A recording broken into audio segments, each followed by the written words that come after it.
Jujutsu Kaisen has ended, and now that it's over, I feel disappointment. Reading this final arc as it was coming out was, without question, the most frustrated I have ever felt as a fan of this series. And while reading it straight through once it did finish up was a better experience, that feeling of frustration didn't go away, as I still had to deal with an arc that entirely revolves around an underwhelming villain in Sukuna, poor strategies by both our heroes and our villain, story beats that ultimately go nowhere, etc, etc. This ending is full of things that make my brain hurt. Trust me, I have got a ton of complaints to list off here in this video. But even with all of that in mind, I strangely don't completely hate the final arc. This is gonna sound like a backhanded compliment, and that's probably because it kinda is, but Jujutsu Kaisen is the best 6 out of 10 I have ever read. Despite my gripes with it, I still love a lot of parts of this story, and I love talking about this story. Whether it's the good or the bad, I just can't help but enjoy talking about this stuff. And this final arc has got some things that I really enjoy, and some things that I really don't.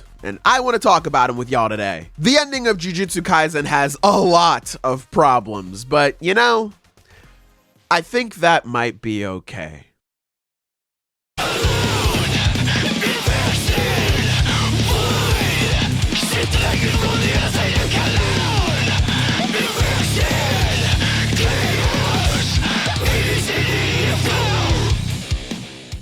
At the end of the Culling Games, Gojo is broken out of the prison realm and is immediately put on a crash course against the King of Curses, Ryomen Sukuna. While they can't fight at the moment, they set a date to meet again a month later for their battle of the strongest. And at the cost of seeing our characters interact in real time and discuss things that aren't solely about beating Sukuna, we are given one of the coolest fights in Jujutsu Kaisen. A sort of binding vow that we'll touch on later. But anyway, seeing the strongest in the verse go band for band, constantly battling for an advantage, doing things that we didn't even think were possible over and over again, it's just amazing. Gojo's use of the Limitless, Sukuna's use of 10 Shadows, along with Shrine, it's genuinely insane. It might have a bit of yapping from the peanut gallery at times, but regardless though, this fight still fucks. And it fucks hard, dude. But in order to properly analyze this battle, we actually have to start at the end. Because this one panel was all it took to completely ruin the narrative that was established during it. Let me explain what I mean. Rewind all the way back to the very start of this fight in chapter 223. As Gojo charges his 200% Hollow Purple with Urahime and Gakuganji, the narrator states that in this battle of the strongest, the first blow will determine who's the challenger. Gojo then strikes with Hollow Purple before telling Sukuna, "You're the challenger here."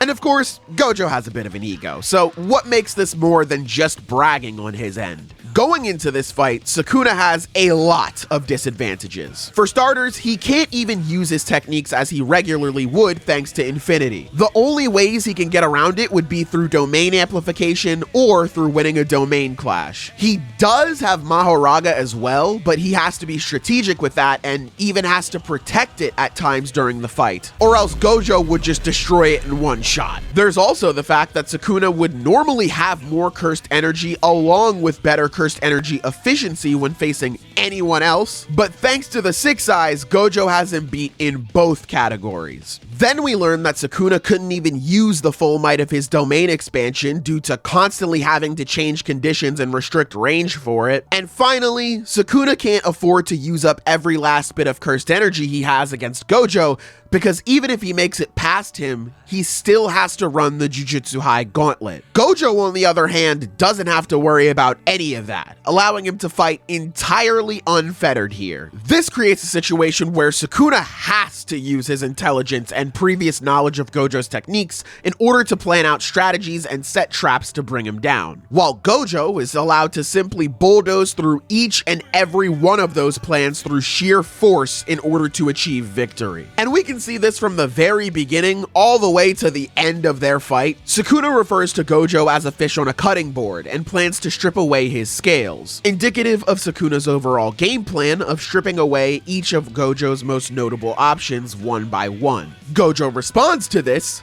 by sending Sukuna through a wall, stomping the ground beneath them so hard that it breaks the bridge they're both standing on, picks up the falling bridge with Sukuna still on it, and chucks it at a building. And like I said, this continues to be the case throughout the fight. Sukuna wins the first domain clash thanks to his domain just being a bad matchup for Gojo's.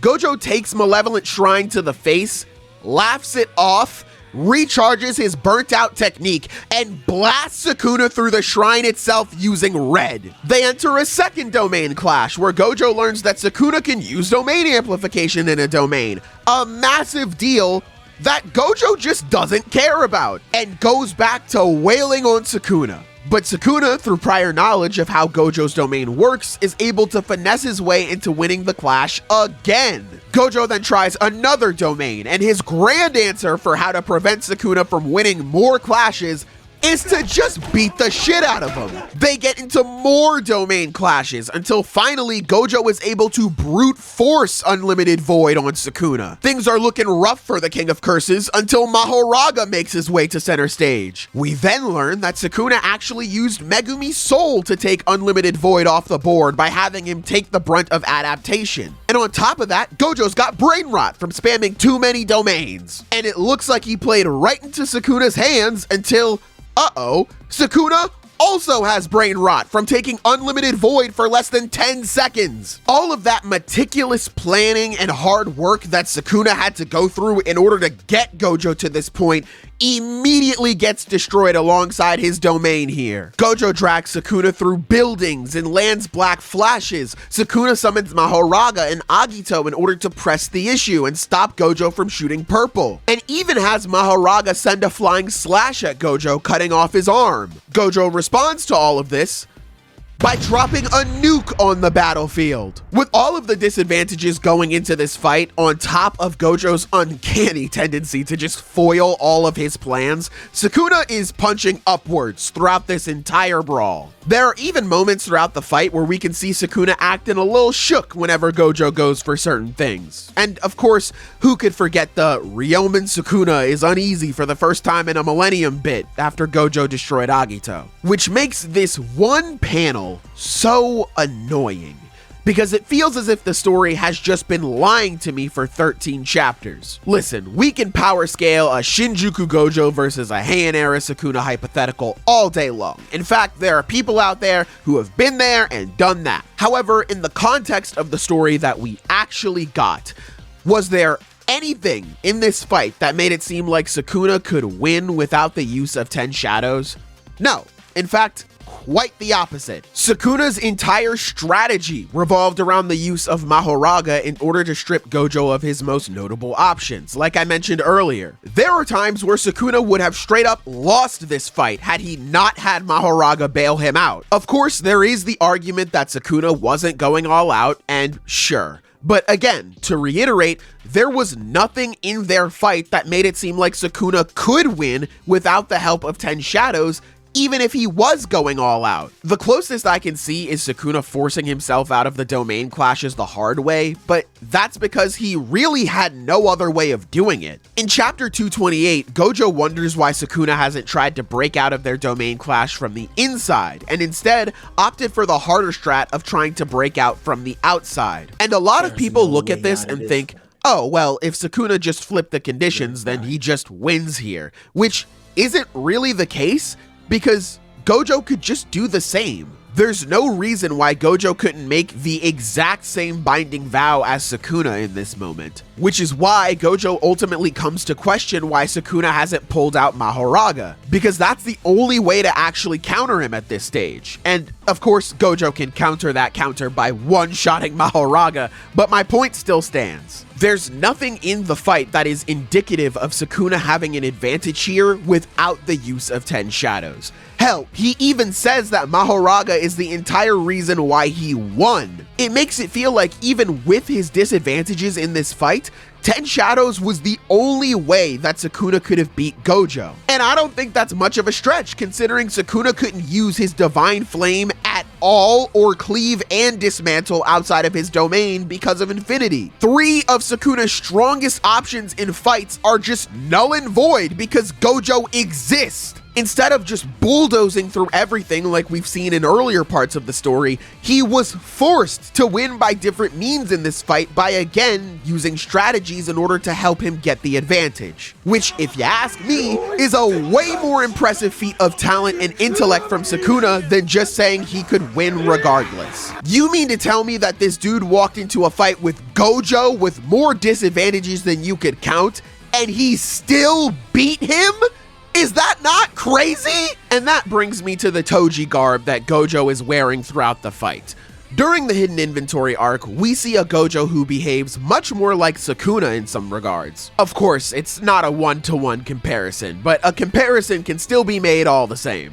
Gojo thinks that applying reasoning and responsibility to Jujutsu is what weak people do, much like what Sukuna says to Jogo at the end of their fight in Shibuya. Gojo asks one of the assassins after Riko how they could be so weak with a technique as strong as theirs, much like what Sukuna did to Megumi back at the detention center. And the most notable comparison, Gojo and Sukuna are both brat-pilled. That's crazy. Gojo refers to Riko as a brat constantly, just like Sukuna does with Yuji. The similarities are there. Now, in this arc, despite Gojo's immense strength and his willingness to use it, Toji puts him in a situation where he can't just overpower his opponent like he normally does. He places a restriction on him. He places restrictions on Gojo, like wearing him out, having him worry about Riko, and him not being able to read Toji's moves due to his heavenly restricted body not having any cursed energy, which essentially makes him invisible. And hey, normally Gojo would be able to notice even this, but again, he's so worn down that he can't do it at the moment. These restrictions force Gojo to evolve and become a higher tier of sorcerer, allowing him to figuratively and literally break the chains placed on him by Toji and overpower him with his newfound abilities, which is what we see when he awakens and gains access to reverse curse technique, red, and of course, purple. It should also be noted that Toji was unaware that the Limitless was capable of producing a technique on the level of purple, which further plays into comparison of Gojo nor the audience knowing the full extent of Mahoraga's capabilities until the very end. Getting into the Shinjuku arc, this time it's Gojo that serves the purpose of elevating somebody.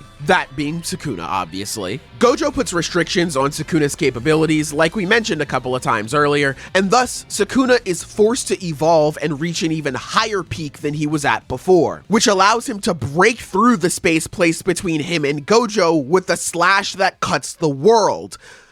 Oh. He could have just beat him in this same scenario without having to evolve this whole time. So then what was the point of the Toji comparison? Did Gojo just like the fit? For me, Sukuna was already a viable threat to everyone else just by watching him go back and forth with Gojo, but it's as if the series thinks you don't get it, and it throws out this blurb of text to showcase just how much of a danger he is. And rather than feeling the weight of this realization, it just feels like JJK is trying to sell me on how strong Sukuna is. And yeah, man, I get it. After all, he just killed the previous power ceiling of the series. You don't have to sell him to me, you know that, right? Then again, this arc has an infatuation with gassing up a character for no real reason, so maybe it's just like that. This is just one of the issues that I have with this fight. Next, let's talk about the slash that cut through my immersion.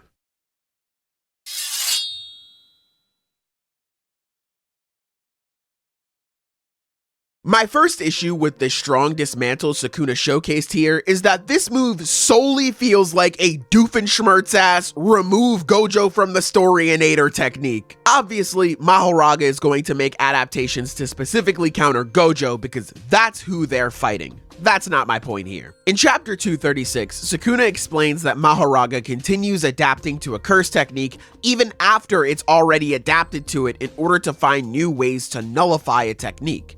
Here's a question. Why does it do that? Mahoraga already shuts off techniques entirely when it comes into contact with them after fully adapting. Why would it continue to seek out new ways to turn it off when it already did? And hey, I understand that by this logic, we could ask why the author, Gege Akutami, did any number of things in this story. And trust me, While I already do that in my own time, that's not what I want to get across here. What I'm trying to say is that a big part of what made Gojo vs Sukuna so interesting for me was the idea of them taking the previously established rules of cursed energy and flipping them on their head. Because these rules were never rules in the first place. People just weren't as strong as the two combatants in this brawl, which made it seem as though all of the feats they were doing were impossible. It's such a simple yet excellent way of showcasing just how far ahead of the pack these two are. That they are truly the strongest, from their power output to their understanding of it and how they use that power. They're both on a different level. So Sukuna all of the sudden getting a brand new move out of nowhere, specifically designed to kill Gojo, just feels like a letdown after the constant one-upsmanship displayed in the rest of the fight. This continued adaptation doesn't feel like a natural part of the 10 Shadows. This just feels like a random win condition that only Sukuna could achieve thanks to his particular situation because the author didn't know how else to end the fight. And I'm sure that Akutami did plan for the fight to end this way, and I understand that it was meant to be a surprise. You're supposed to go back and look at the fight through the context of Sukuna building up to this one moment in 236. And of course, we, the audience, have never understood the full capability of Mahoraga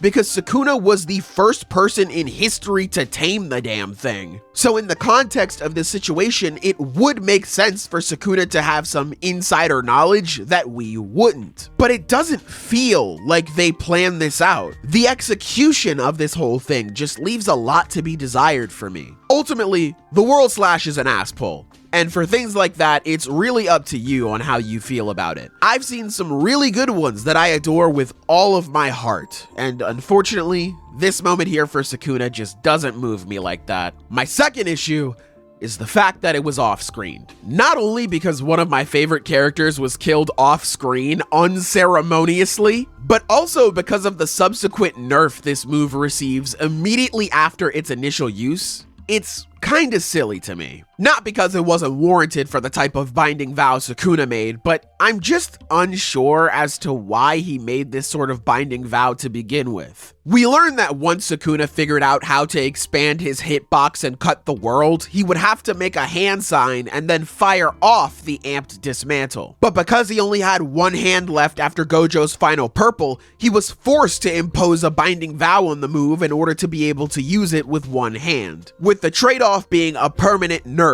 to the move. The question then becomes, why wouldn't Sukuna just complete his reincarnation into his Heian era form? If it was just due to a lack of arms, you got 4 fresh ones in your back pocket. Why not just use those to complete the prerequisites and then use the same move for way less of a cost? Maybe Sukuna thought about this, but then thought about the idea of Gojo being able to dodge or at least prevent the slash from coming out by noticing the hand signs along with the spark of cursed energy that would inevitably flow. Wait, but then does that mean that Sukuna had the spark of activation bypassed as well when he used the binding vow? Is something like that even possible? Or maybe he did really just do it because he only had one arm and didn't remember that he had more on standby.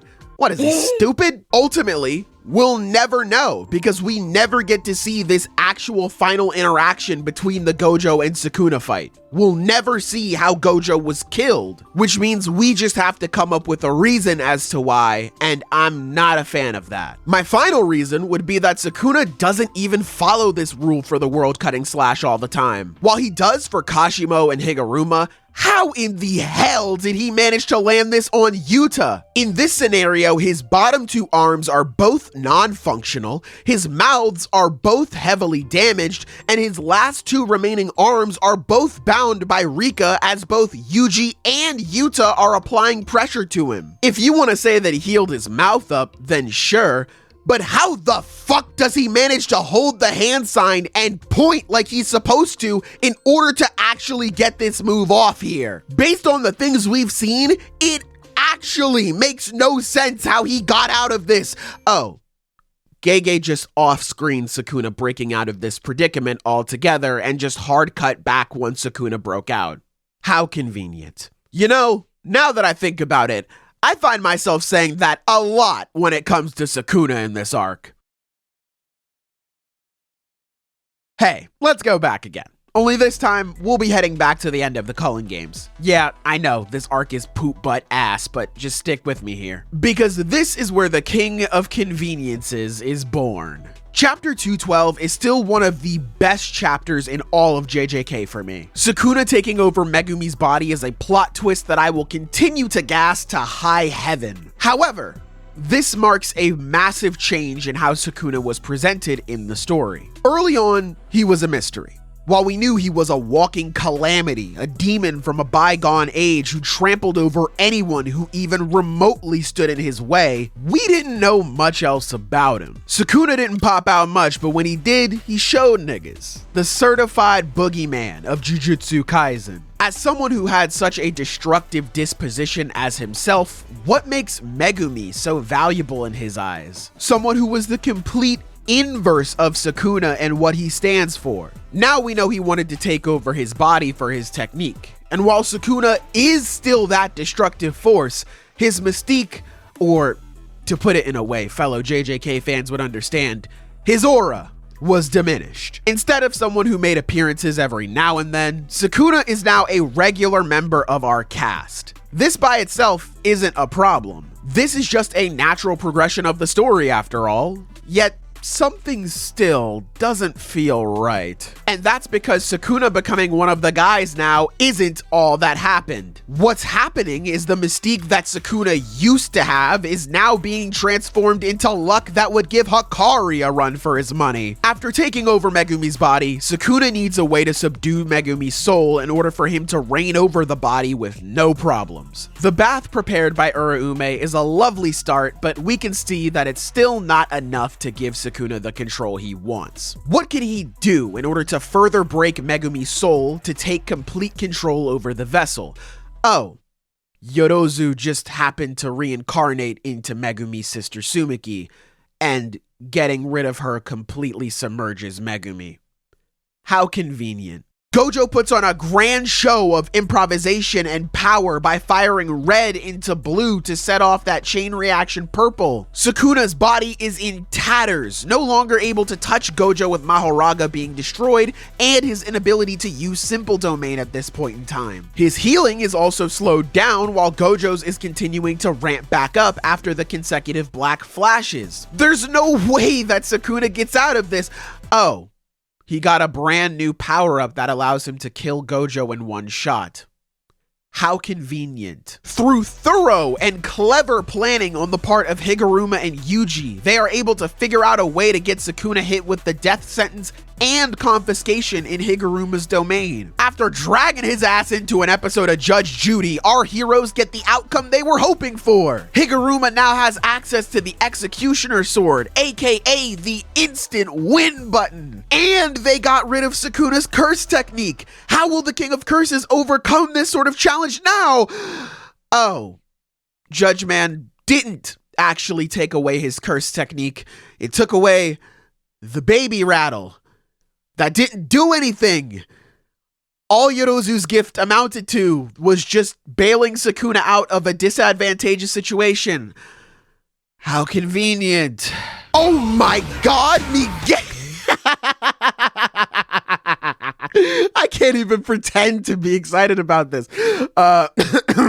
Miguel and LaRue show up, and it turns out that LaRue can actually grab the attention of an opponent and prevent them from being able to react to anything else. Hey, why didn't we have this guy when we had Higuruma?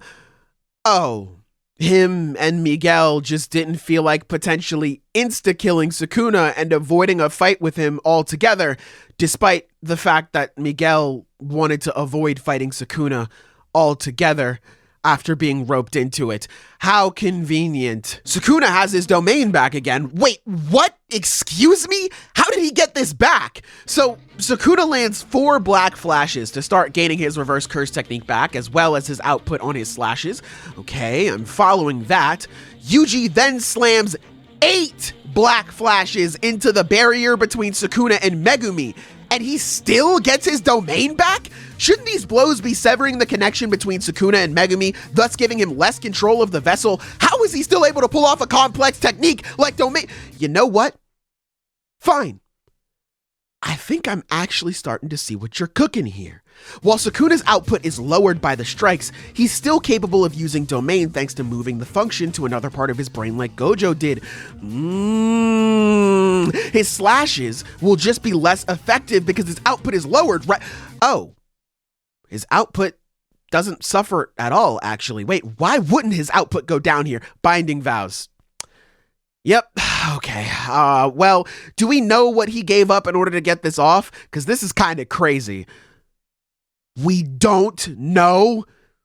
Well, okay, surely he's only going to be able to use this once. He can spam it as long as his technique isn't burnt out. How convenient. Todo is back! Yay! Hey, how come we didn't have him when we had Higuruma? I know he went to go off with Yuta to kill Kenjaku, but like, why didn't we just have him help Higuruma first? And then if that didn't work, then him, Yuta, and Takaba could go and attack Kenjaku. Even if Kenjaku sees that Boogie Woogie's back, who gives a shit? Todo's new and improved Boogie Woogie is straight up impossible to counter. So what does it even matter if Kenny knows about it? Did no one think about this? How convenient, I guess. Okkotsu makes his grand entrance onto the battlefield and also sets us back about 40 chapters by clashing domains with Sukuna. And oh my God, this nigga is trash. Now, I will say, I won't go too hard on this simply because I love the characterization it gives to Gojo. That stuff makes me way more satisfied with his conclusion as a character, and we'll get into all that later. But it is still pretty convenient that Yuta comes back in Gojo's body, and he is so ass he follows a hollow purple that does next to no damage. We don't even see it hit. We just skip over the move entirely. It's that ass, and then he passes out before the 5-minute time limit is even up. But hold on. We had a tape recorder from Inumaki with a don't move command on it this whole time?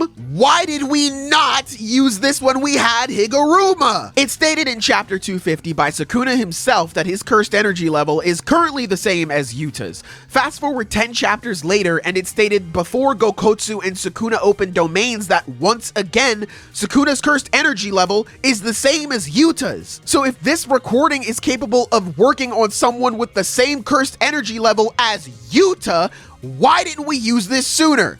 Don't know, but you know what? That's all right. Let's just take this explanation at face value and say that Inumaki couldn't have stopped Sukuna before. It was not possible, chat. Okay.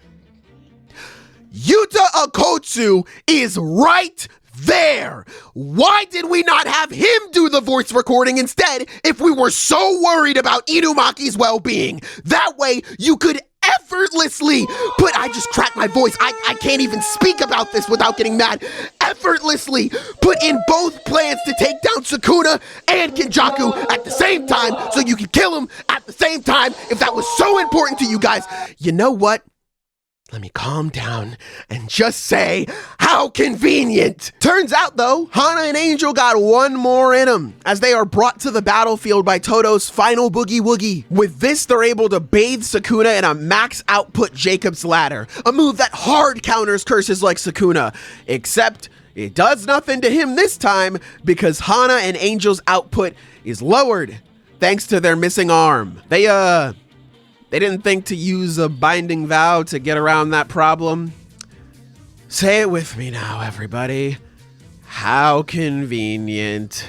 And finally, the Shinjuku Showdown raid team can't even plan their raid properly out of fear that Yuji is leaking information to Sukuna. While the reasoning by itself makes enough sense, we as the audience already know that Sukuna never had the ability to do this. And this story beat never comes up again outside of why they can't tell Yuji something, which makes this come across as a pointless inclusion other than to build up hype in certain moments. Because if Yuji knew about Todo or Okkotsu, then it wouldn't be a surprise, now would it? Hell, we can see how little this worry matters even in universe when it's tossed aside as soon as it's no longer convenient for everybody. It's just so much of Sukuna's time in the story after taking over Megumi's body is marred inconveniences for the sake of progressing the plot, and it's just tiring after a while, man. And seeing Akutami try and lampshade some of these issues in one of the final 3 chapters of the manga feels so annoying to me. It's all just so... ugh. Anyway, let's move on. I've touched on a lot of things regarding Sukuna, but I've yet to talk about his actual character during Shinjuku and beyond, so let's talk about that. When thinking about Sukuna's character arc in Shinjuku Showdown, one thing in particular comes to mind for me. For those of you who don't keep up with basketball much, there is a legendary player by the name of Carmelo Anthony. And there's a gif of him on the sidelines of a game, and he gets the ball. He stands up and he pretends as if he's going to shoot it, and the crowd gets excited before he puts the ball back down and he goes back to his seat again. That is exactly how I feel about Sukuna's characterization throughout this entire raid. Because at the beginning, it did seem like Akutami was actually going to do something with the character they had built up to that point. During his fight with Gojo, we see the differences between him and Gojo's treatment of others. Gojo, while he accepts help and helps others in returns, he ultimately fights better alone. And so he wants to keep his friends off of the battlefield as much as possible during the fight. Not because he doesn't want their help, but because he's much better off without it. Sukuna, however, will use others without hesitation in order to gain an advantage on the battlefield. He uses Megumi's body in order to not only use 10 shadows, but to try and make Gojo think twice during their fight. He uses Yuji's memories in order to figure out how to get out of unlimited void. He uses Megumi's soul to save him from failure. He uses Mahoraga and Agito in order to keep Gojo from firing purple.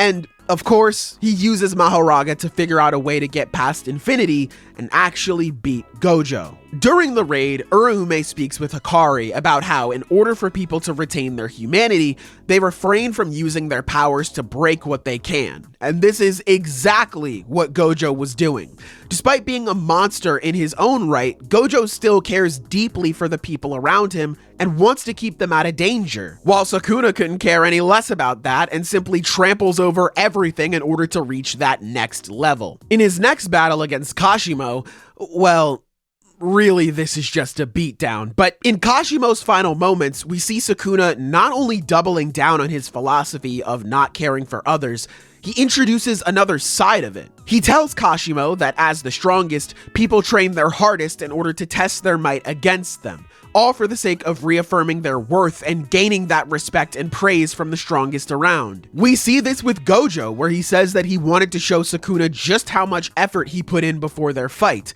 that he's painfully aware of just how lonely the top can be, and that he wanted to stand on an even playing field with Sukuna in order to provide him with some of that same sense of satisfaction that he felt during their fight. But Sukuna wasn't able to go all out, not being able to be fully satisfied. Yet Sukuna comforts Gojo in death and tells him that he was magnificent, that his hard work did get through to him, and that he cleared his skies. Satoru Gojo, the former nameless fish on the cutting board, earns the respect and praise from the absolute strongest. What Sukuna is presenting here is a different form of love than its traditional definition. He views love as we know it to be worthless and unnecessary, yet finds love through different means that actually does move him. This is how Sukuna has lived his life up until now, and unlike others, he's fulfilled with the path he's chosen and will continue to follow it until death. He doesn't live for the sake of others, whether that be understanding them or caring for them. These concepts all mean nothing to him, hence why death is of so little consequence to him. When he loses, he just dies, and that's it. Other people don't define his life, and their memories don't remain with him. His life is only his own. But is it though? We see Sukuna say that Satoru Gojo will live on in his memory forever. Someone who never valued the lives of others was touched by Gojo's efforts to the point where he learned to value all of the time and hard work that Gojo dedicated to get here. And he'll continue to carry this positive memory with him until he's gone. And while he may value validating the hard work of others in his role as the strongest, he is also validated by them in turn. We see him worshipped as a god, praised by all of those around him. People bow before him, showing him the respect of a king. Sukuna is a contradiction. He's a walking paradox, but that doesn't seem to bother him. While others may trip and stumble on their journey, as we've seen, Sukuna is able to walk the straight and narrow on a knife's edge, but it's in this arc where we see him start to slip up for the very first time. When confronting Yuji, Sukuna thinks about how annoyed he is, but it's not for the normal reasons he'd feel when fighting Yuji. Ordinarily, Sukuna would be bored with him because he embodies the idea of living for others, having compassion for others. And since we know Sukuna doesn't care about that stuff, he doesn't care about Yuji. But this time, he acknowledges Yuji's improvements and thinks of his upcoming battles after him. And he thinks about how normally this sort of situation would be fun, but because he understands Yuji's ideals are truly unbreakable, that irritates him. But most importantly, it causes him to think about his own understanding of ideals. He thinks back to telling Jogo that he didn't have the hunger needed to make his ideals a reality. But ultimately, how would Sukuna know that? He's only ever lived his life in accordance to his own wants. He's never strove for anything beyond himself. So how could someone who's never starved for something truly understand the hunger of others? Now, Sukuna finds himself in a similar position as Gojo, whereas before, he never cared about understanding other people. This time, he realizes that he couldn't understand them because of his strength. He even says that he was too great to even think about having ideals. All of this causes him to come up with an idea of his own, which is to crush Yuji's hopes, to completely deny him of everything and finally break his unbreakable spirit. Looking at it from the perspective of Sukuna being too great in stature for ideals before, someone above humanity, this declaration is a much more human response to this situation. How ironic, given his nickname as the King of Curses. Yet we continue to see more signs of humanity from him as we continue a couple chapters further in his battle with Maki. Sukuna was especially looking forward to his fight with her due to her getting rid of everything in order to become stronger. In that sense, she's much like Sukuna, abandoning everything for the sake of becoming a monster. However, Maki took it one step further and completely abandoned cursed energy as a whole. Both characters walked down similar paths, but they diverged ever so slightly at one fork in the road. And this led to Sukuna's curiosity about her. Someone so similar to him denying the thing that he dedicated his life to, and that makes him want to prove that the effort he's put in surpasses that of Maki's. This was the first time where Sukuna was fighting not only for something bigger than himself in cursed energy, but also fighting for the sake of proving himself rather than others trying to prove themselves to him. All of these ideas for Sukuna's character are just waiting to be expanded on, but they never do until the very end of the manga, and even that is rushed and disappointing. We'll get to that in a second. But for now, the story is much more concerned about telling you how strong Sukuna is and how little he's trying throughout the fight. What makes this issue even worse is that Sukuna has basically inherited Yuki's will and has become the true black hole of the story. Our heroes don't get to interact with each other anymore unless it is solely about beating Sukuna. Now, it's not just Sukuna's character who suffers, it affects other characters as well.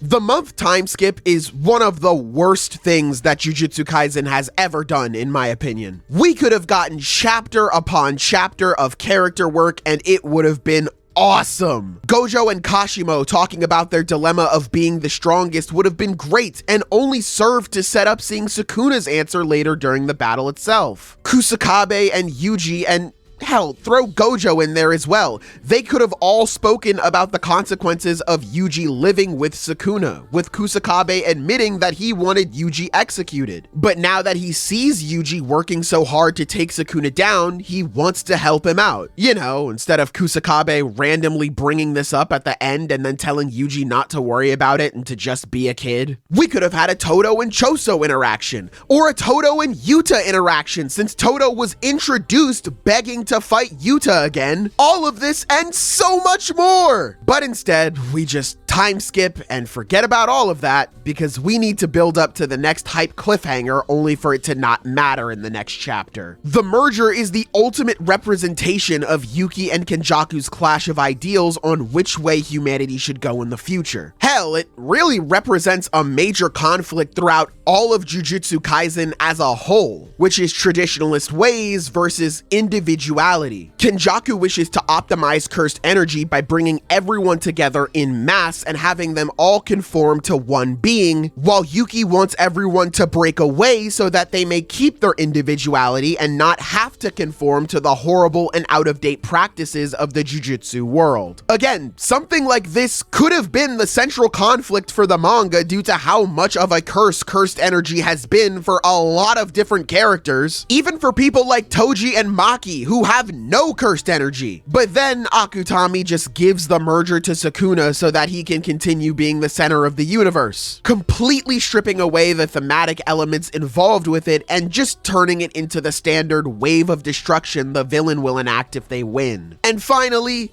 even after Sukuna's gone, the characters are still talking about how they could have planned to beat him more efficiently. It never ends with this guy. With his lack of character exploration mixed with how much he's being protected by the plot, how much of a black hole he is in terms of story content, and just the fact that we were reading the same cycle of chapters for actual months in real time as this was being released, it's really not that hard to dislike Sukuna. The guy feels less like a character and more like the punchline of a joke. He gets out of every bad situation, because of course he does. He beats everyone in front of him despite all the odds being stacked against him, because of course he does. He doesn't lose his curse technique in Higuruma's domain despite that making the most sense, because of course he doesn't. He isn't going all out, because of course he isn't. So on and so forth. Gojo also has this because of course he does sort of punchline too, but one, Gojo is a much more fleshed out character than Sukuna and is allowed to not be perfect all the time. And two, during Gojo's time as the strongest, we're allowed to see the ripple effects his power had on those around him. Geto, Toji, his students, his peers, curses, curse users, everyone. Sukuna's time at the top, although shorter than Gojo's, I will say, is entirely self-serving, which is who Sukuna is, so that's not a surprise. But it's still disappointing that we don't get that same level of introspection from characters and instead focus on how much of a threat Sukuna is and if we can beat him. Hey, this is Sailor Editor, and I just wanted to clarify what I meant here because I feel like I wasn't as specific as I could have been when talking about this. Forgive the lack of editing in this section. I just want to get this inserted here real quick. That sounds crazy. I just want to put this in the video real quick. All right, let me be for a second.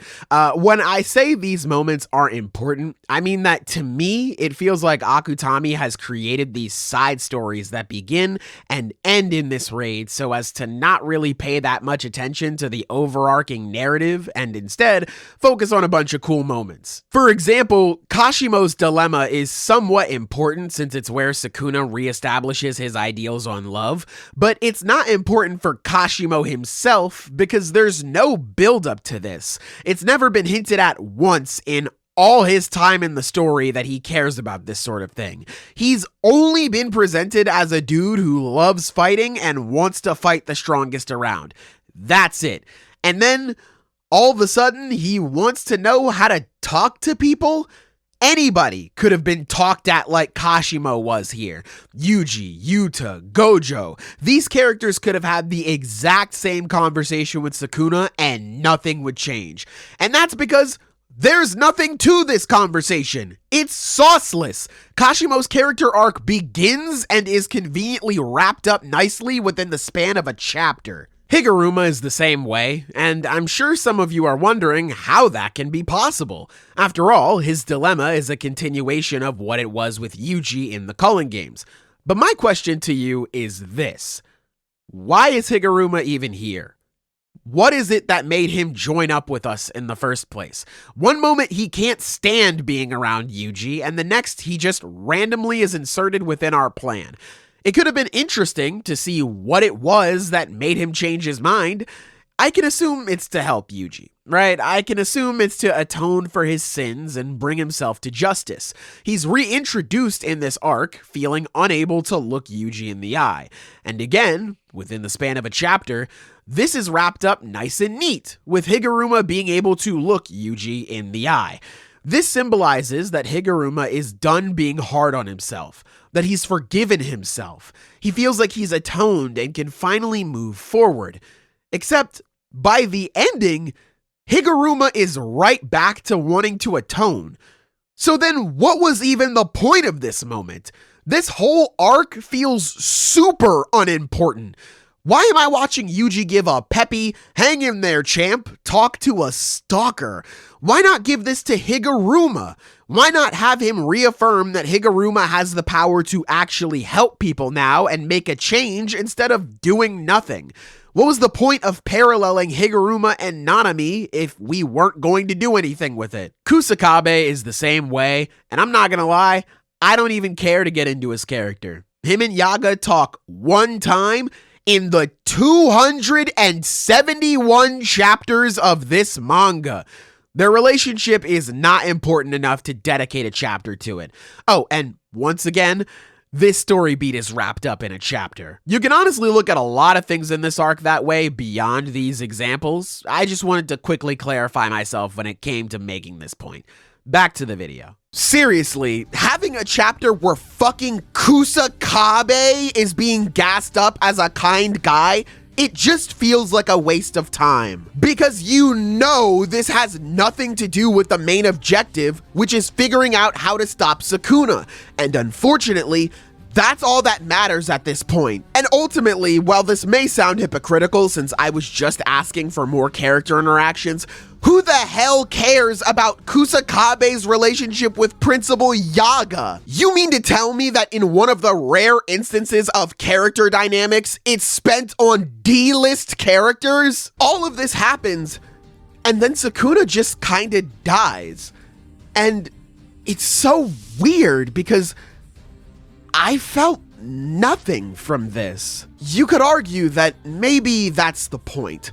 After all, Sukuna himself said that when he dies, that's just it. So him dying unceremoniously with no one to talk to besides the person he hates the most is very fitting. While I can certainly get behind this train of thought, I still feel super underwhelmed by Sukuna's conclusion. And when I say that, when I say I felt nothing from his conclusion, I don't meant that I didn't feel sad or anything, and that's a problem. No, Sukuna got what was coming to him at the end of the day. What I was looking for was a moment of catharsis after finally defeating the biggest threat our heroes have ever faced.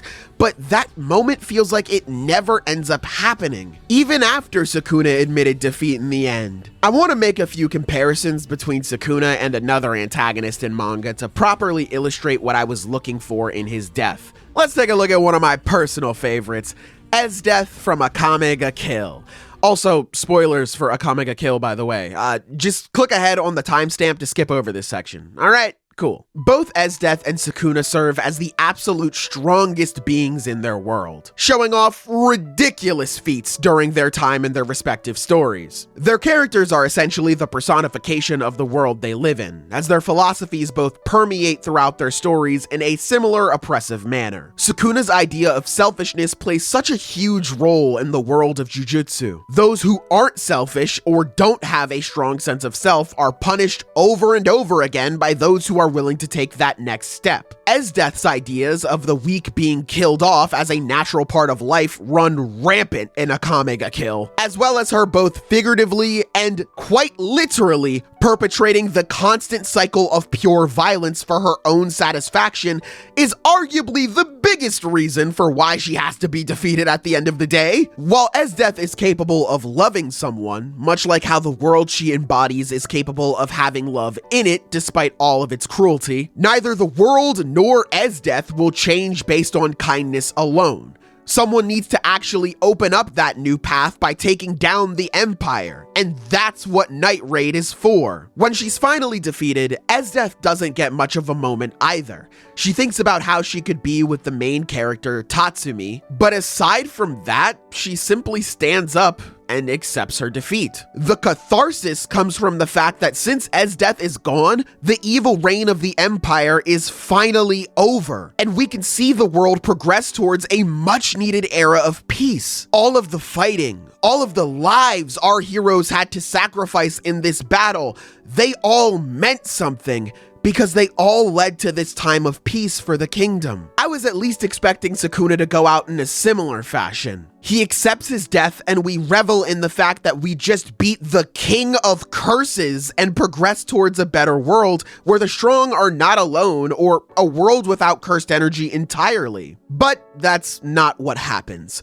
In his final moments, Sukuna is desperate, trying to cling on to life as much as he possibly can, and he even looks afraid of Yuji in these panels. You could once again argue that this is again the point of this scene, to show Sukuna, who has both figuratively and literally towered over the people beneath him, and have that juxtaposed with the antithesis of his ideals towering over him as he lays on the floor as a pitiful blob. And again, I can definitely get behind this train of thought, yet Sukuna going out sad still feels unfulfilling, because I feel like there was something that could be done with this change in demeanor in his character. I mentioned earlier how Sukuna realized how much he hated Yuji and his ideals. The fact that someone weaker than him could rise to his level purely because of the determination to see his ideals come true, that bothers him. Him realizing he's about to lose could also be a moment where he realizes that losing here means so much more than he originally expected. Him losing means that he's forced to accept Yuji's ideals to be greater than his own. That his effort, his conviction,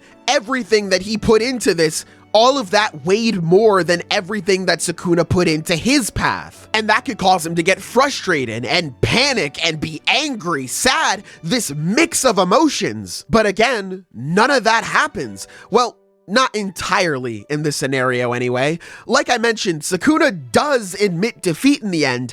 He doesn't say this to Yuji though. He says it to Mahito? Yeah, Mahito randomly comes back in the final chapter and starts throwing brand new concepts about Sukuna's character at the reader. Suddenly, Sukuna wasn't just living in accordance to his nature, he wanted revenge against the world that scorned him as a child. What happened in Sukuna's past that made him want revenge?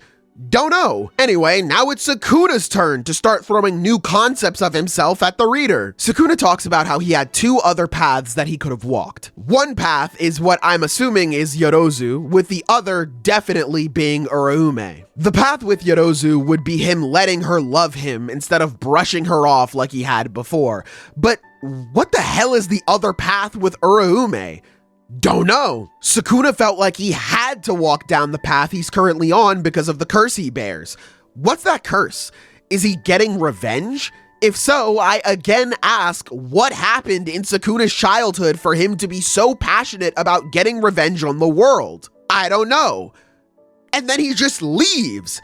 Instead of feeling good about our crew finally beating Sukuna, I'm just left feeling more confused and having more questions than answers about this situation. I really feel like this talk between Sukuna and Mahito should have been saved for Sukuna and Yuji. This should have been their final conversation. Sukuna finally drops all pretenses and talks to Yuji about all of this. Allows Sukuna to go more in depth with these ideas because these are really interesting. And we could have all of that lead to why Sukuna would or wouldn't take Yuji's hand to try again. Instead, we now have Sukuna's final moments sped over on two separate occasions. It also doesn't help that Sukuna's feet, no, his feet. It also doesn't help that Sukuna's defeat doesn't feel like it leads to much of anything in the grand scheme of things. The world doesn't get better. In fact, things may have gotten worse. We still haven't broken away from cursed energy or anything massive like that. Instead, we just return to the status quo. Outside of a few things, it genuinely doesn't even feel like the final arc happened, which is so strange considering how long we spent on all of it. We lost people. People died here. But outside of that and a couple scars on Yuta's forehead, nothing else has changed. Nothing was built towards. Sukuna lived and died, and that's all there was to it. I just feel so disappointed with him, and I'm sorry. I know I've been ranting about Sukuna a lot, but he really is the worst part of this arc for me, which sucks because he's kinda the central focus of it. But enough negativity for now. Let's talk about arguably the best part of this arc.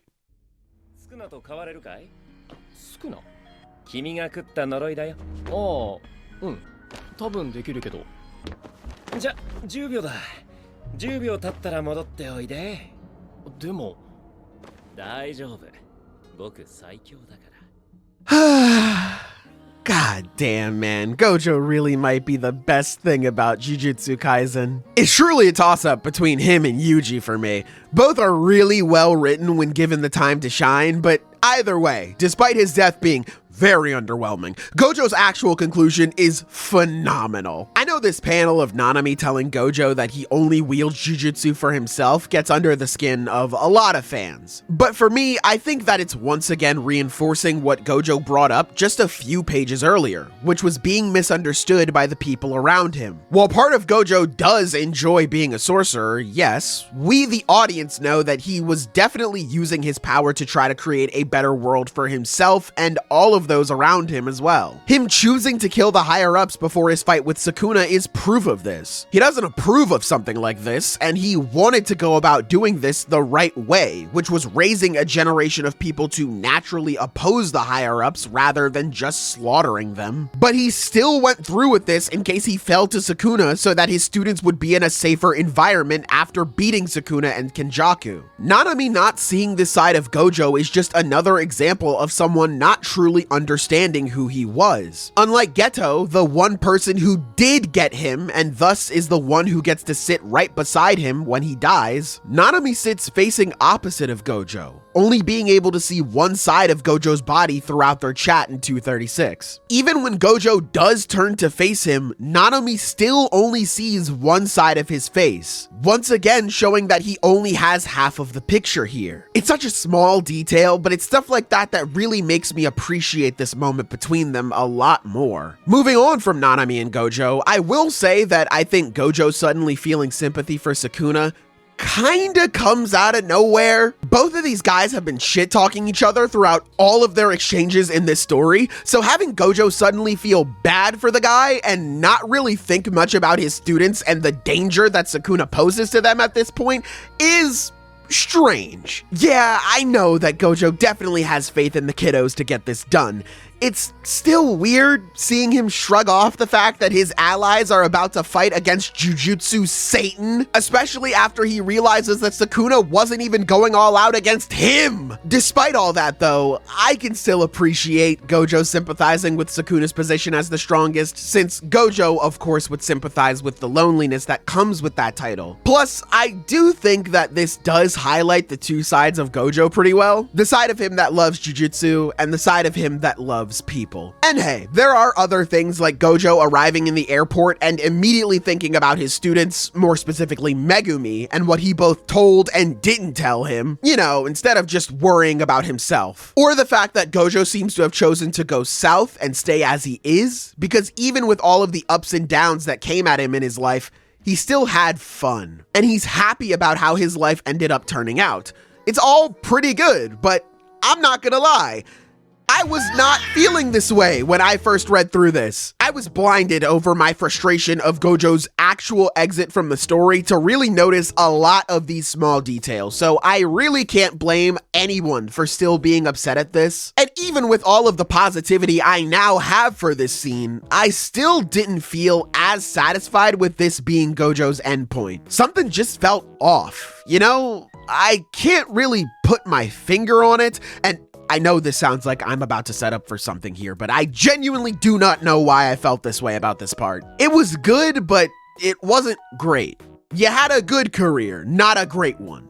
That was until Okkotsu arrived on the battlefield towards the end of the raid. It's not as if these chapters showed me what exactly was bugging me about Gojo's final moments in 236, but it did give me a satisfying send-off for my glorious blue-eyed king. For Gojo specifically, I think this part of the story bangs. Shoko signing off on Yuta using Gojo's body without hesitation and Gojo being upset about that is tragic. And finding out that Shoko seemingly did care about Gojo's body being used as a weapon like this and Gojo never got to see that makes it all the more so. Yuta struggling to control the limitless and do much of anything inside of Gojo's body answers the question that Geto posed to him so long ago. One that Gojo was never able to actually answer himself when he was alive.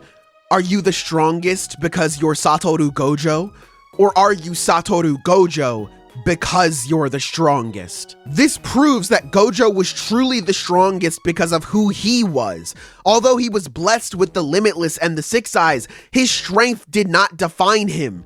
He defined his strength. Now, there are some issues that come from this. For starters, I don't like that after 32 chapters, we come right back to Gojo and Sukuna clashing domains again. While this spread is so tough, it just feels kind of boring trudging back through familiar territory for this fight. And on top of that, I don't like that Gojo's body is being used to bail out the heroes again. I don't entirely dislike it because this is supposed to be a messed up thing that's happening here. Before letting the body go cold, Yuta is piloting the corpse of his teacher and becoming a true monster for the sake of fighting another monster. It's bad in a good way, but I would have just preferred to see his students overcome Sukuna by themselves rather than having to rely on Gojo again. This one I'm not too hard on though, because again, Gojo being used as a weapon is the point of this whole thing, and I think it works really well in terms of concluding Gojo's character. So issues be damned, I still think this plot point is amazing for Gojo. Seeing more layers added to him through someone else piloting his body and getting nowhere close to the same level as he did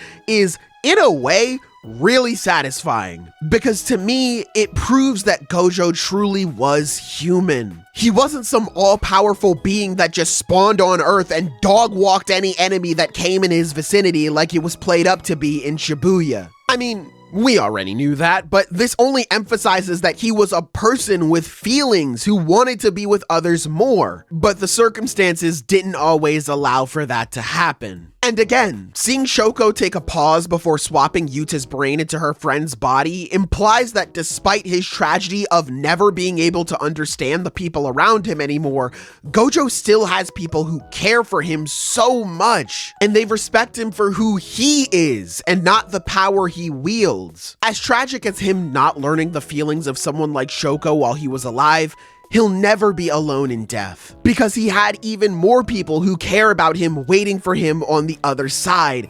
That's such a beautiful thing, man. And it's gonna hurt seeing everyone think about Gojo after the battle is over. But we, the audience, know he's gonna be okay. And I really hope the rest of the cast comes to the same conclusion. They never talk about him again after he dies.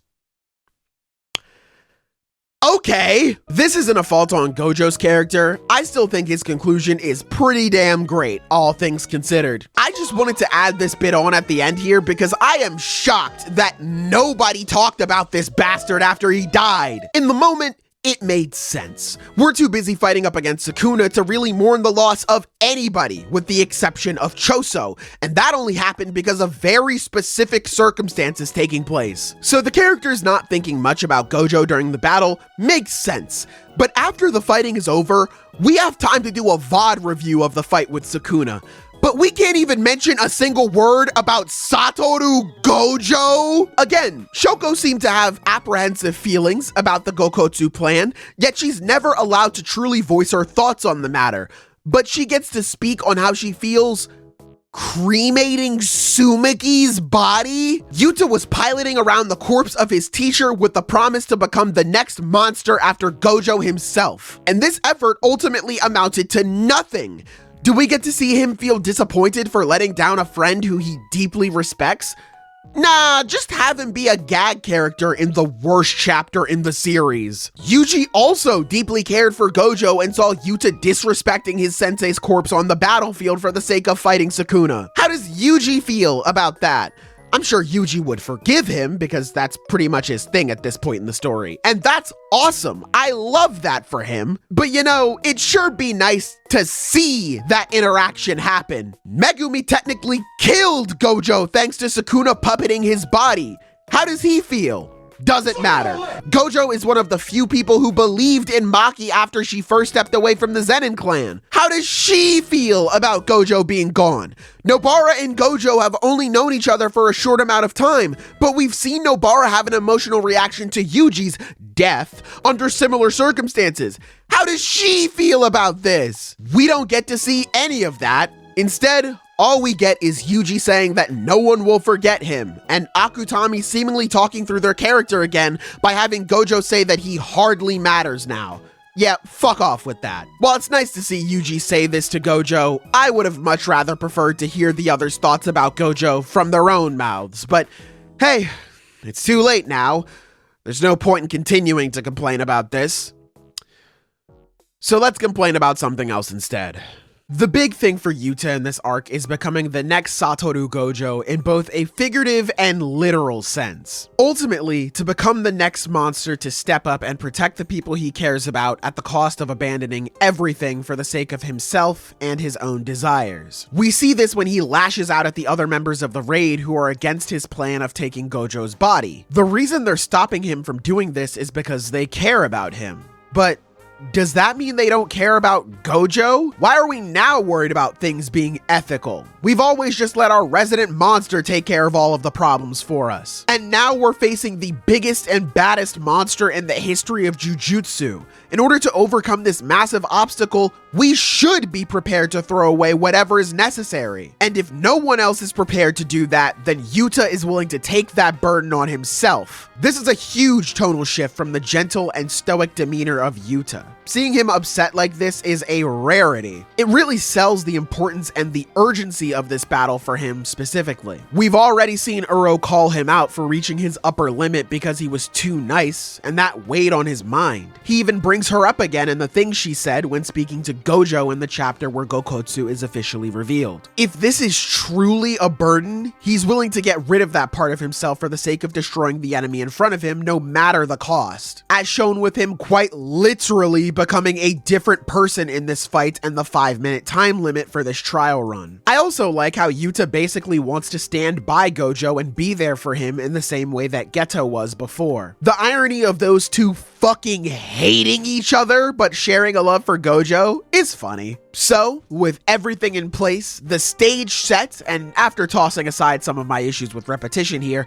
I was looking forward to seeing where this would go for Yuta. So you can imagine my surprise when it went nowhere. Like, it's kinda insane how little consequence this has on the story. You could remove it completely and nothing would change. All this amounted to was to prevent Sukuna from opening another domain, which was helpful, yeah, but Akutami could have just as easily not let Sukuna have access to his domain that quickly and continued the fight from there. Todo claps Hana over, Sukuna climbs the ladder, Yuji uses his domain expansion. Almost nothing would have to change in order to write this out of the story and make it work. And again, that is ridiculous considering what Yuta just did here. I want to reiterate that I do like this plot point specifically for Gojo, and it made his send-off better to me. I'm just voicing my complaints on how this plot line had zero purpose in this arc outside of that. And again, who knows? Maybe that was the point, to answer the question that Geto posed to Gojo and nothing else. But if that's all this was supposed to amount to, wow, did Yuta get screwed over here. So much of the story in regards to Okkotsu's reveal is about Yuta and his dilemma. Being kind is deemed as a weakness, but his love ultimately kept him and his friends safe before, and it saved Rika from living on as a curse. So, what does he do? Does he continue down this same path he was on, or does he steer down a new one in a desperate attempt to save his friends? After thinking about it, he decides to walk down the path of a monster and attain a new level of strength and face the King of Curses, and all that ends up being character development for Gojo? It's not making much sense to me here. It's weird. I'm personally happy to see Yuta ended up back in his own body, cause one, I really like Yuta's design. It's one of my favorites in the series. And two, this brother didn't do anything. All he did was open a domain, shoot off a hollow lavender, cause that shit was not hollow purple, and then he just left the fight before the 5 minutes were even up. If he died or was stuck in Gojo's body after that, man, that's just too cruel. Let this kid enjoy his life, bro. Overall, this was just a massive waste of time for anyone not named Satoru Gojo. And hey, speaking of a waste of time, let's transition into talking about the guy who Yuta got this body hopping technique from in the first place. Hot hot take here. Kenjaku versus Takaba is my least favorite fight in this entire manga. On one hand, I can appreciate Akutami letting Takaba, you know, be a character instead of another action figure to slam against the bad guy. On the other, I don't care about Takaba. On one hand, I can appreciate Kenjaku being allowed to have more range as a villain and show off the side of him that's just a silly little guy. On the other hand, he fucking dies in this fight! And that's my biggest problem with it. If this fight would have just happened and we didn't have it end the way that it did, I feel like I could appreciate this more. I mean, at the very least, I'd feel indifferent about it. But no. Kenjaku, the guy who was tied to so many important things in this story, is killed off mainly thanks to the D-list side character who was just introduced an arc prior. Now, does Kenny going out this way make sense? Sure. A character like Kenjaku having these grand plans and looking down on those beneath him only to be killed off mainly because of a random nobody? It's fitting, but oh my God, is it so fucking disappointing compared to what we could have gotten? Kenjaku versus Yuta would have fed families, a generational bout of fisticuffs and curses. And before, I was criticizing their plan against Sukuna and how they could have gone about it better, but right now, I don't give a damn about the plan. I'm following the rule of cool for this one, so don't get in the comments and tell me about how Yuta couldn't waste energy before fighting Sukuna. I know that right now, and right now, I don't care. I'm just being choosy and indecisive. Leave me alone! So much animosity has been slowly simmering between these two throughout bits and pieces of the story, and for them to never have an actual battle, it makes me sad, bro. Maki would have been another great candidate for Kenjaku's last battle. Or since Maki didn't feel confident in taking on Kenny in a fight by herself, what about Maki and Yuki teaming up on Kenjaku? Yuki with her plans of changing the world and the heavenly restricted sorcerer she needs to make it a reality. They team up to stop Kenjaku's attempts at starting the merger and destroying the world. Can you imagine a sequence of Maki and Yuki kicking Garuda back and forth like a soccer ball with Kenjaku in the middle dodging and summoning curses to send back at them? That would go so hard! And at the very least, we could have a more satisfying conclusion for him, since that would have been the payoff between Kenjaku and Yuki's dispute over the merger, which again could have been the central conflict of the story post Shibuya, which would have benefited Kenny a lot in hindsight, because looking back on it, Kenjaku and the things he's connected to post Shibuya mean next to nothing or just plain old nothing. He overtook the Kamo family. Yeah, that doesn't really matter. He goes around to different nations of the world and spills the beans on cursed energy, leading to each of the nation's militaries converging on Japan on the premise of an arms race for cursed energy, just like Yuki said would happen at the end of Shibuya if Kenjaku did this. You're in luck though, Yuki. This plotline and all of its consequences are dropped almost immediately after it's introduced, with a very brief mention of it at the end. Kenjaku steals Tengen and is able to move on to the final step of activating the merger. Yeah, that doesn't really matter for him much anymore now, does it? Speaking of Tengen and Kenjaku, they have a history together and have considered each other as friends once upon a time. What happened that made them go their separate ways? Nah, that doesn't really matter. And the biggest one is Kenjaku being the main character's mother, and it doesn't matter outside of explaining the sudden awakening Yuji gets in the final battle. Yuji and Kenjaku hardly even talk to each other in the entire story when Kenjaku gave birth to this kid. Kenjaku really should have been the final villain of the story. I understand that Sukuna is super duper strong and powerful, but I'm gonna be honest, I don't care. What he offers to the story pales in comparison to what Kenjaku did in terms of storytelling. Jujutsu Kaisen as we know it literally would not have happened if it wasn't for Kenjaku. So much meticulous planning, so many connections to so many important characters and events, one of the central figures to what could have been the story's big climax and the merger and the debate of getting rid of cursed energy or not. He was funny, he was evil, he was smart, he was powerful, he had connections to the core of the story, he had everything. And instead, we piss all of that away for a worse version of Mahito so he can be another massive hurdle for our heroes to climb over as we barrel towards the finale. Kenjaku might be the biggest example of Jujutsu Kaisen's problem with its disposing of characters, but we'll talk about that more in depth later. For now, let's switch gears and talk about things a little more positively again. I want to talk about Yuji Itadori, and specifically chapter 265, because hot damn, this chapter was incredible. Although Yuji doesn't get nearly as much focus as I'd like him to post Shibuya, chapter 265 still serves as an excellent endpoint for him as a character. At the beginning, Yuji is very passive. He's indecisive, and he doesn't attach himself or apply himself to anything. And throughout the story, he never stands on anything. The only reason he became a sorcerer in the first place was to carry out his grandpa's final wish. Even after going through Yaga's ritual that forced him to try and think of a reason on his own, we still see him almost immediately do what Yaga said he'd do if he became a sorcerer because of someone else, which is feel angry at them for taking on such a harsh job because of them. We see him moved into action because of his grandfather's request, not of some desire of his own. And when confronted with people who actually stand on business, like Nobara or Todo, instead of finding them relatable, weird, but also relatable, Yuji just thinks of them as weird. This indecisive attitude of Yuji even plays a part in his design. He doesn't even like hoodies, but he just wears them because he's, again, indecisive. But amid his confusion on what he's fighting for and what it means to have a natural death, there are times where Yuji does stand firm on things, which are, of course, the times where he's with Mahito. The raw emotional responses that Yuji gives in reactions to Mahito's actions are so pure that it makes Yuji feel like everything he said or done prior to their encounters feel like he was lying. This dynamic culminates in Shibuya, where Yuji finally accepts the idea that he and Mahito are one and the same. Throughout their history at this point in the story, Yuji has represented the philosophy that Uraume brought up to Hikari,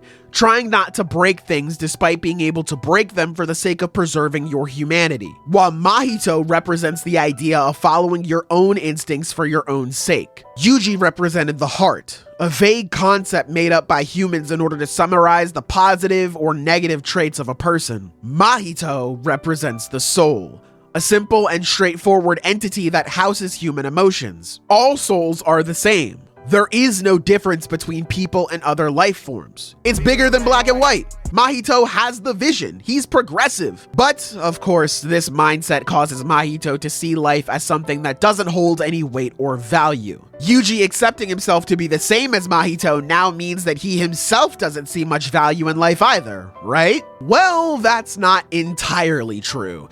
Yuji does still see the value in life to some extent. After all, he does still care for his friends. It's just that now more than ever, Yuji feels like life is attached to completing your role until you die. He views life as something less precious and more so as a job. Yuji thinks of himself as a cog in a grander scheme that will ultimately continue even if he falls off. And once he feels like he's completed his goal, he has no problem with taking himself out for the sake of everyone else around him. But in chapter 265, we see this side of Yuji actually get addressed. After taking Sukuna through his memories, he tells him that he understands now that life isn't all about taking on grand roles for yourself. Anything serves as someone's role, and no matter what, people's lives have value, because memories of you live on in so many different people long after you're gone.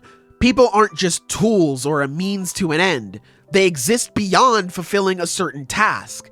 Life itself is precious. While I again would have preferred to see Yuji get some more build up to this moment with Sukuna, I can't deny that this moment with him is just incredible. A fantastic way to complete his character journey throughout the story. And I can't really talk about Yuji's portion of the story without talking about Nobara, now can I? Because I'm sure for some, Nobara's sudden return puts a damper on Yuji's big moment here. And I totally get that. After all, Yuji said that he had the ability to kill Sukuna and didn't appear to be in the best shape in those last few moments till Nobara showed up. Niggas be fake demons, bro, but here's the thing.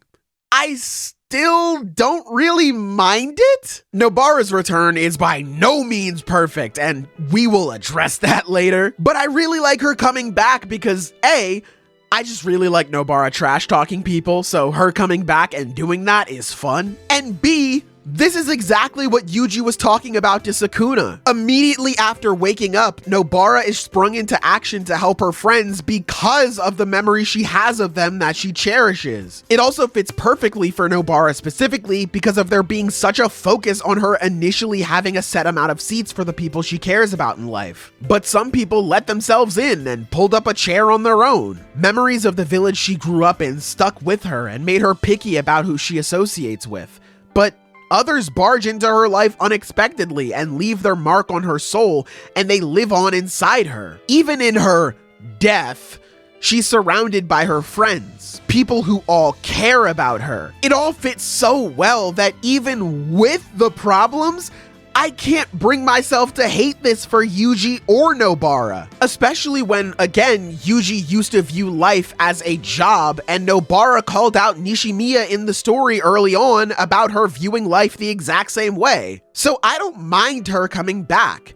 I don't mind the way Yuji beat Sukuna is just a callback to how he beat Mahito either. Partially because it fits my agenda that Sukuna is just Mahito but worse. But even on its own, I still think it's really good. I still really enjoy Black Flashes. I know a lot of people are tired of them, especially with Sukuna just using them as get out of jail free cards towards the end of the story, but even with that aura deduction, I still think it's a really hype tool that not only shows just how locked in someone is, but also just seeing a massive hit with black sparks flying everywhere.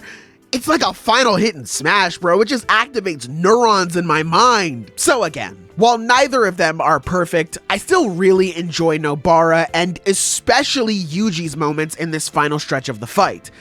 As for the final member of their trio, Megumi, yikes. Genuinely, if you had any stock invested in Megumi's character heading towards this finale, just know that I did too. And with hindsight being what it is, from one stockholder to another, all I can tell you is, I'm sorry. Quite frankly, it's again kinda insane how little Megumi ultimately matters in this arc. This character is supposed to serve as our princess in the castle, a character who was done dirty by the most vile character in the series, getting captured and whisked away from our heroes, all while his captor wears Megumi's face and laughs at us. And so we make it our mission, nay, our duty to rescue Megumi from Sukuna's castle, saving him from the clutches of evil and taking down the King of Curses once and for all. No joke, this guy and his safety is the emotional pillar of this entire arc.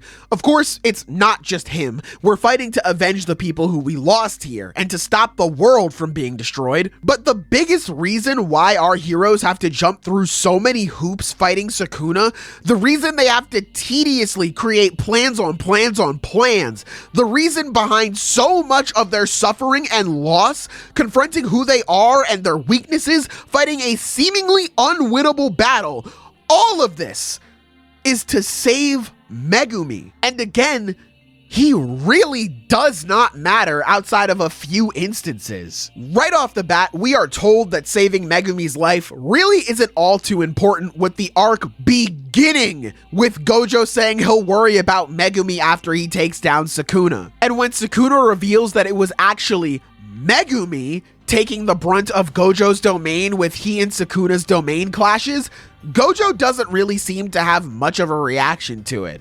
Not using this as a slight against Gojo, hey, at least he had some level of shock here, but really, nobody seemed to care about the consequences of this moment, which really could be used to sum up almost all of the issues I have with Megumi's position in this arc. It's that nobody outside of Yuji or Gojo seems to care about him. Now, before you go typing in the comments, let me address some things. Obviously, other characters care for Megumi's well-being. They wouldn't go through all the things they went through if they didn't care about him in some way. And Gojo worrying more about defeating Sukuna first and saving Megumi second does make sense. In fact, we can apply this to pretty much everyone on our side during the raid. Sukuna is a world-ending threat with not only his power, but with the ability to commence the merger if he wins. So making sure he is taken down for good makes a lot of sense. The ideas presented here are good, but the execution for them is lacking in my opinion. Although I can infer that people care about Megumi, I don't feel that care come through in the moment-to-moment sections of this battle. Again, if your name isn't Gojo or Yuji,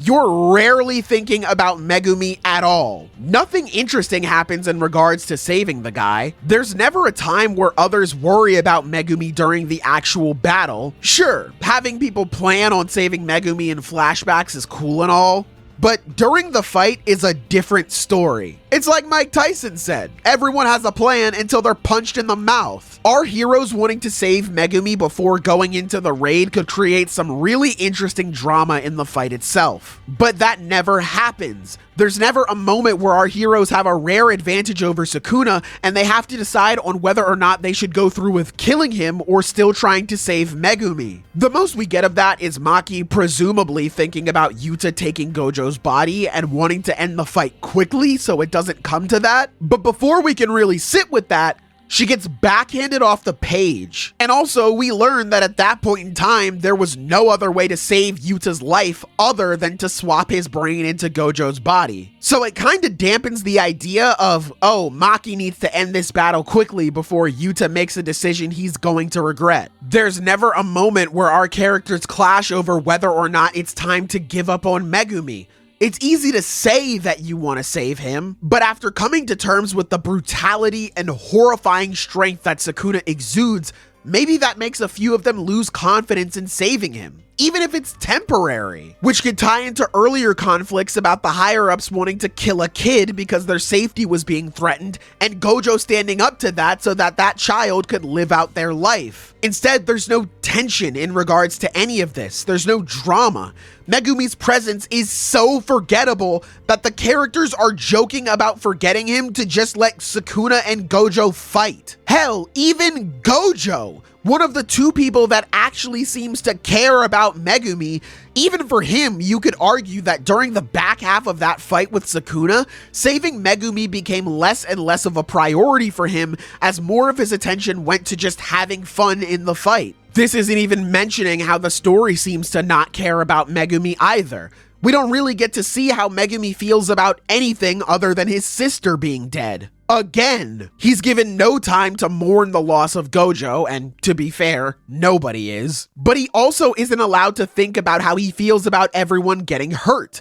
But instead, we focus on characters like Kashimo, Higuruma, and Takaba. And while these characters are getting some time to shine isn't a problem, why are they getting more shine than one of the main characters of the story and the emotional pillar of this arc? Why am I getting a detailed flashback on Takaba and his struggles to connect with people emotionally, and not a detailed flashback on Megumi and Sumiki's relationship and how Megumi struggled with thinking for himself throughout the story, and especially now because of this? Why am I getting a detailed look of Higuruma grappling with his right to live while Megumi just randomly gets a change of heart in the end? Other things are happening. Other characters are getting this moment, all while Megumi has to sit there. And if that wasn't damning enough, we see Megumi outright reject Yuji's hand to save him the first go around, which is really unfortunate because I can sort of see the vision here, right? While saving Megumi is obviously important,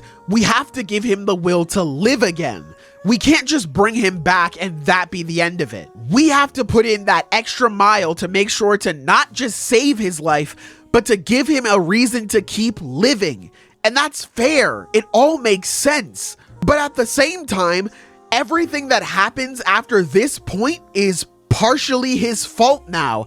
And I don't think that's what Akutami was trying to do with this scene. And part of me thinks that this is the reason why we don't get much of an emphasis on Megumi thinking about the others. Because then it would really put a lot of stress on the idea that this guy is partially to blame for a lot of things going on. Because it really doesn't make much sense as to why Megumi gave up here.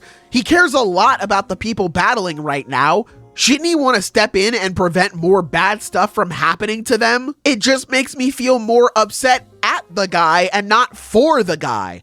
Why are you not locking in right now? Which again is why I feel like a proper flashback between him and Sumiki was so desperately needed here in order to properly illustrate why he isn't doing something. Because I can think about what he should and shouldn't have done in this moment. But the truth is, everybody goes through shit differently. And while I may not agree with what Megumi is doing even after seeing the backstory, if I could at least understand why he's like this, I feel like that would do a lot for him here. And then, like I mentioned before, Megumi gets a sudden change of heart at the end. This is framed as if he learned something new when...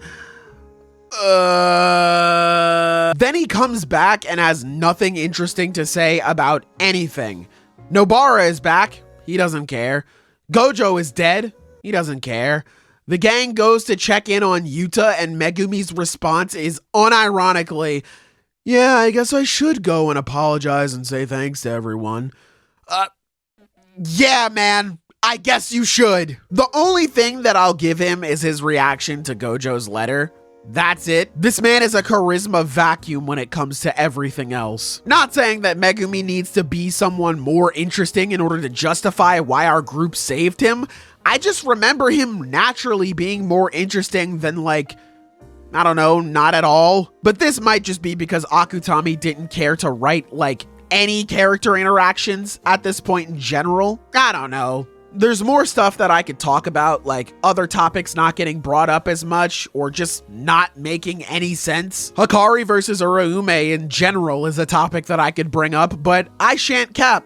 I don't care about that fight enough to make a point about it here in this video. I do feel for y'all who were hoping to watch it. The aura debt that Hikari went through because of this panel alone made Twitter a very fun night when it came out, but I just don't care about them enough to talk about it like I do. You know what I mean? Anyway, let's just get back on track here. I want to wrap this video up, so I want to bring up one more talking point before I go, which is characters being treated like tools and less like characters.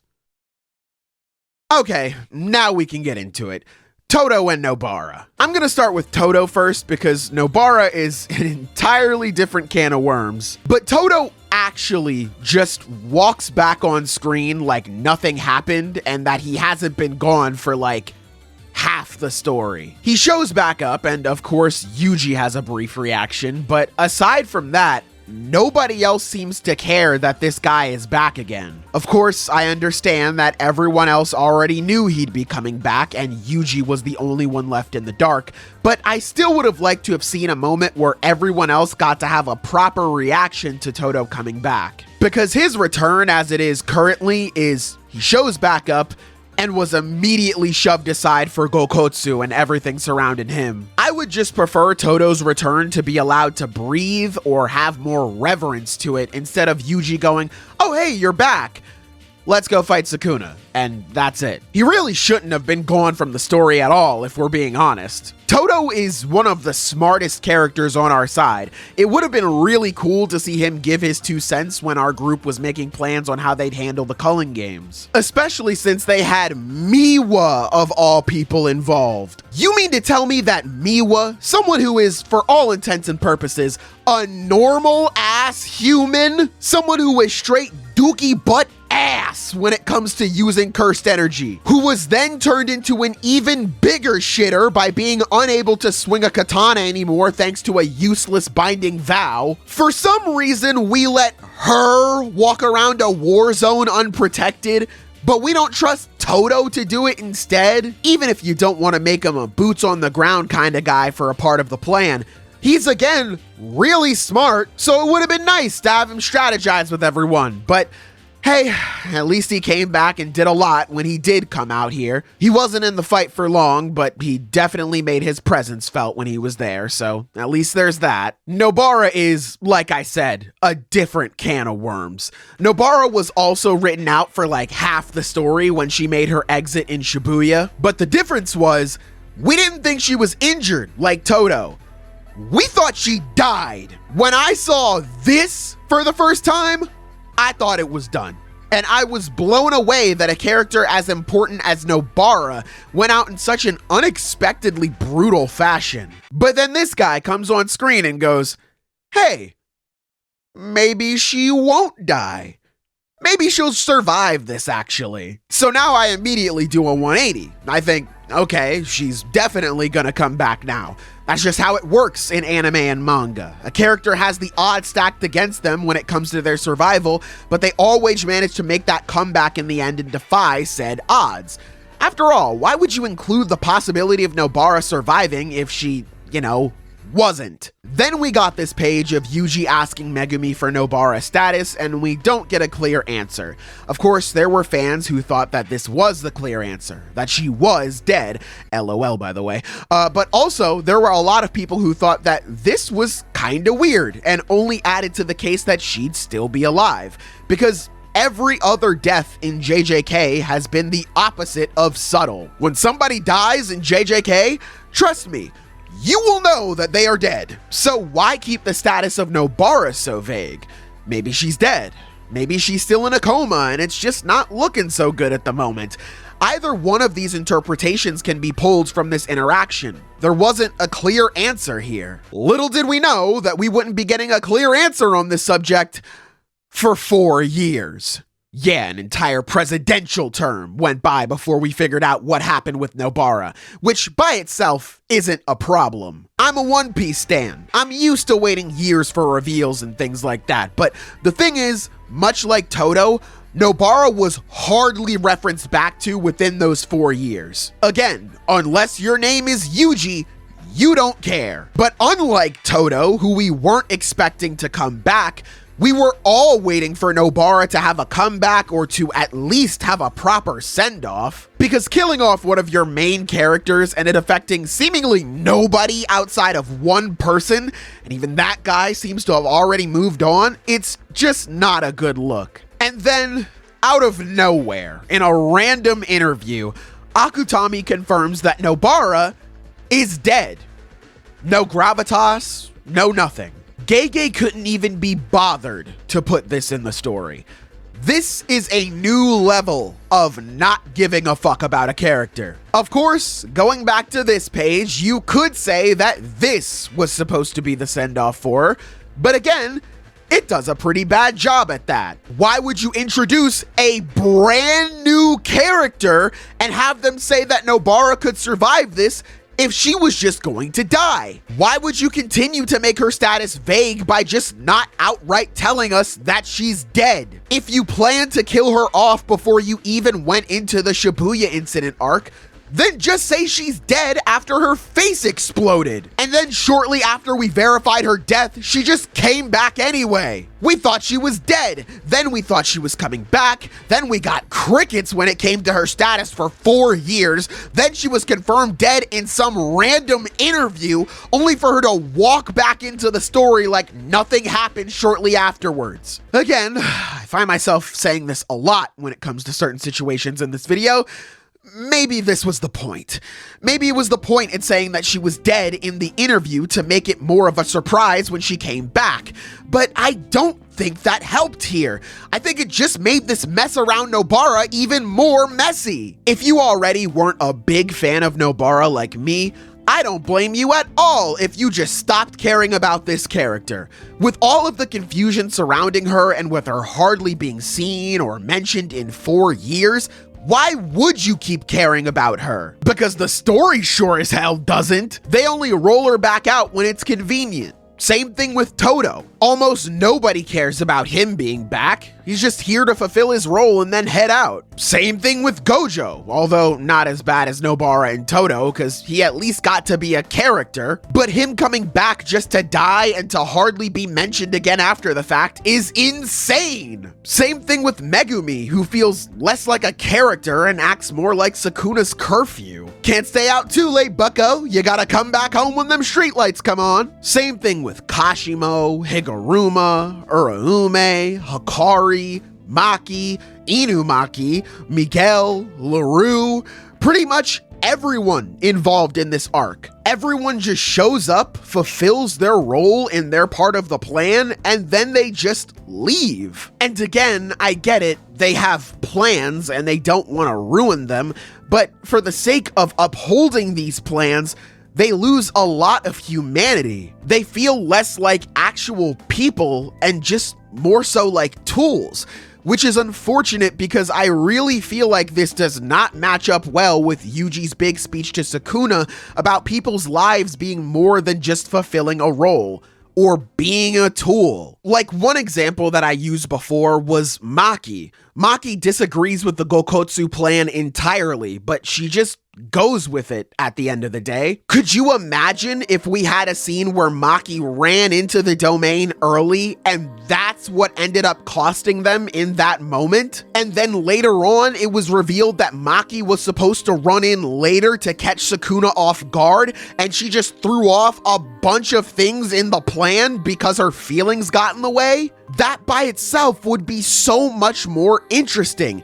Maki messes up and it has lasting consequences, and it's because she cares about Yuta. She doesn't want him to go down this path, but instead of that, characters just mess up in order to keep the plot progressing, and so we can keep having this big raid and big cliffhangers and all this other stuff. None of it feels like characters interacting with characters. Nobody cares about each other. It's so weird. But I don't think Akutami cares about that because it just didn't seem like they were interested in diving into the characters and fleshing them out at this point. Which is why I wasn't all too surprised when I read Akutami's final message for the series, where they basically confirmed this, saying that the series has been pissed out for almost 7 years, admitted to being absent-minded about things going on with the series after a certain point. It really paints a picture that while I know Gege cared and put a bunch of hard work and effort into this project, their heart just wasn't really all that into it at the end of the day. So again, I wasn't surprised when I read something like this because I always felt like Gege was ready to wrap things up. But a lot of people thought that we were going to be getting a part 2 for this story. This is gonna sound mean, and that's because, admittedly, it is, but I truly have no other way to say this. The ending just felt soulless. It was very boring. It was very all over the place. It just wasn't very good, in my opinion. At least as a proper conclusion to everything in the story. So many thought this had to be a signal for a part 2 a la Naruto, or I guess a more recent example would be Chainsaw Man. But no. That was just it. And with that surprising realization, as well as this interview with Akutami, it leaves Jujutsu Kaisen in a really weird place. So to wrap this up, where does this leave Jujutsu Kaisen? I'm asking this question because this ending has created a situation I haven't really felt before with a story as big as Jujutsu Kaisen, which is discussion for this series falling off the face of the earth. Obviously, it's not all gone. I mean, you're watching this video, aren't you? And hey, maybe there's a chance that I'm just flat out wrong here. After all, our internet space is made up of algorithms that best suit our interests, so maybe I'm just not seeing what you are. But I'm talking as someone who still likes JJK, and unless it's power scaling, I just don't see people talking about this series that much anymore. The closest I can think of is maybe Demon Slayer, but even then, I feel like that series had more discussion around it after it ended thanks to the additional stuff we got for said ending. This feeling for JJK just feels hollow by comparison. And I don't think that's by accident, because ultimately, what does this ending leave you with? Like I said, it's so vapid, it's so all over the place that there's really nothing to talk about. There's nothing to think about. Not to mention that there was so much less emphasis placed on characters and more focus placed on bottled up moments of adrenaline through cliffhangers. And again, maybe that's what it was going for, right? I'm sure we'll see plenty of references to this series, whether it be in art that you find online or art that you see in anime. One day, Culling Games is going to be animated, and obviously, people are going to talk about that as it's airing. And of course, the memes are going to be floating around just like they do for every story. I'm not worried about that. I'm worried about the long-term staying power here. What will people have to say when the Culling Games is over in the anime? What will they have to say when the Sukuna raid is airing in the anime and they've already had the entire plot spoiled for them on Twitter years ago? To be clear, I'm not trying to set this up as talk for this series is going to die. It'll always exist. But I'm worried that a huge number of people will simply stop caring about JJK as soon as they see the end, just like they did with the manga's ending. I think a perfect and recent example of what I mean when I say long-term staying power would be Naruto. 10 years after that story concluded, people are still having conversations about how Naruto being the child of prophecy fits into the overall message of the story as a whole. Does it fit in with Naruto as a character? Well, what do you think these things are? What are the story's themes and who do you think embodies them the best?